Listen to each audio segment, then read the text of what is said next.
আসসালামু আলাইকুম। কেমন আছেন সবাই? আশা করি সবাই ভালো আছেন। তো আজকের একটা জিনিস নিয়ে হাজির হলাম। সেই জিনিসটা একটু দেখেন। বালি হাঁস মানে বাইল হাঁস যারা বলে আর কি, নদীতে থাকে।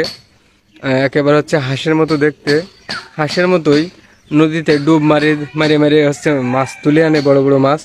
আমরা তো অনেক ভিডিও দেখি, জাপানিজরা, জাপান, চায়না, যেসব বড় বড় দেশে হচ্ছে নদীতে মাছ ধরে জেলেরা, তারা কিন্তু বালি হাঁস দিয়েই মাছ ধরে। মানে এই হাঁসগুলো হচ্ছে প্রশিক্ষণ দেয় প্রথমে, তারপর হচ্ছে নদীতে ছেড়ে দেয়। তারপর নদীর নিচ থেকে, পানির ভিতর থেকে হচ্ছে বড় বড় মাছ তুলে আনে গালে করে।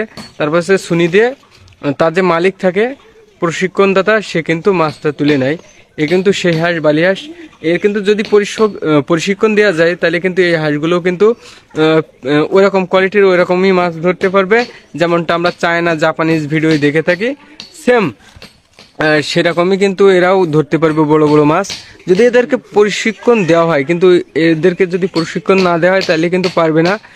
সেহেতু এখনো বাচ্চা, সেহেতু এরা এদের যে মা আছে, তারা কিন্তু সেভাবে দেখেনি। এখন যদি সেইভাবে এদেরকে খাইতে দেওয়া হয়, প্রশিক্ষণ দেওয়া হয়, তাহলে কিন্তু ভাববে যে আমার মালিক হচ্ছে ইয়ে।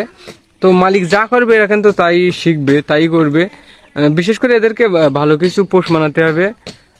আমরা তো জানি যে কথা বলা শালিককে যেমন পোষ মানালে আস্তে আস্তে শিখবে, আস্তে আস্তে কথা শিখে, তেমন এদেরকেও এরকম ভাবে পোষ মানাতে হবে, শেখাতে হবে সবকিছুই। শেখালে এরাও পারবে। তো দেখেন, এর বয়সটা কত হইতে পারে অপূর্ব? সম্ভবত মাসখানেক, প্রায় 1 মাস মতো, মানে 30 দিন মতো হবে এর বয়স। তো দেখেন, প্রায় লোমগুলো উঠে গেছে। আর কিভাবে মানে দেখতেছে, মনে হচ্ছে এটা হচ্ছে পুরুষ আর এটা হচ্ছে মহিলা। তো আজকে আমি এই পর্যন্ত দেখাচ্ছি। আর বিশেষ করে চেষ্টা করবো এখান থেকে 5 দিন অথবা 10 দিন কি 15 দিন পরে যদি থাকে, বাইসে থাকে, তো তখন আমি দেখানোর চেষ্টা করব যে কি পরিমাণ বড় হয়েছে।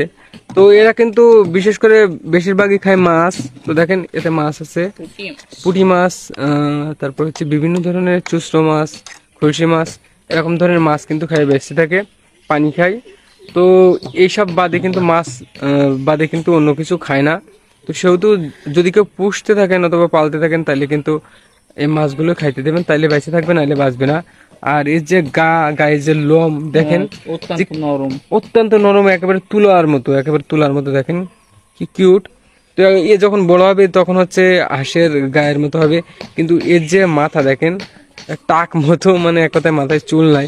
কিন্তু এ যখন বড় হবে, তখন কিন্তু ওর লোমটা পুরোপুরি উঠে যাবে, তখন কিন্তু হাঁসের মতো দেখাবে। আর তখন কিন্তু আরো সুন্দর লাগবে, কালো। কিন্তু এখন হচ্ছে বাচ্চা, তো অনেক কিউট আছে আর কি। তো দেখেন কিভাবে হা করে এসছে।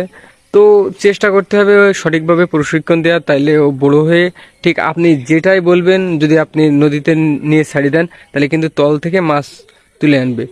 তো আমি পরবর্তীতে আরো দেখানোর চেষ্টা করব বিস্তারিত। আজকের ভিডিওটা এই পর্যন্ত। ততক্ষণে নিজের খেয়াল রাখবেন, সুস্থ থাকবেন।